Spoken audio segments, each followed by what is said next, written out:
There were some theatrics today at Dallas City Council during a debate about city taxes. The mayor used a colorful comparison to argue the city's finances will sink under a bloated budget if residential taxpayers are not given some real relief. The majority of his colleagues were not persuaded to stop taking all that money, to act right away. Fox 4's Lori Brown live in Dallas with the story. Lori. Steve, the mayor implored his colleagues around the horseshoe here at Dallas City Hall to take a bold stand and make a move that would actually lower people's property tax bills despite rising property tax values. But the majority of city council members opted to keep the higher tax rates, at least for now.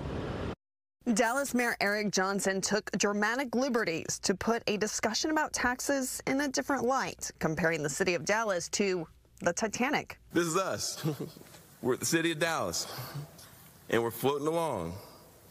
And this property tax situation that we're in Dallas, it's an iceberg. I say it's an iceberg because we can't continue to tax people the way we've been taxing them and think they're going to stay.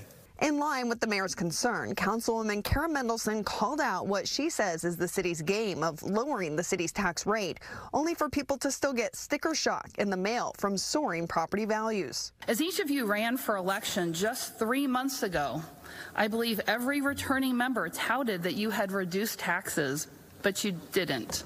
We actually haven't reduced taxes in the 4 years I've served. Mendelson said in her 4 years in office, the city's budget has ballooned by nearly 30%, higher than the rate of inflation or population growth. We're talking about $1 billion increase in the budget in 4 years. So to our Dallas residents and our businesses, I want to say thanks a billion. Really, thank you. But have you had enough? Mendelson proposed a rate that would lower the median homeowner's tax bill by $84. But in the end, the majority of council sided with a more wait-and-see approach from Councilman Adam Bazaldua. I do not agree with a theory to do this today. Bazaldua proposed sticking with the rate the Dallas City manager proposed for now. That rate would mean a $65 increase for the median homeowner. A ceiling is just that. It is a ceiling. We always can go down, and it sounds like there's an appetite to go down, but I know that my constituents elected me to be the one in power to oversee what those cuts look like and to make sure that the impact that's going to be had in order to accomplish those goals are not going to disproportionately impact a community who, quite frankly, has been historically underinvested in for the history of our city.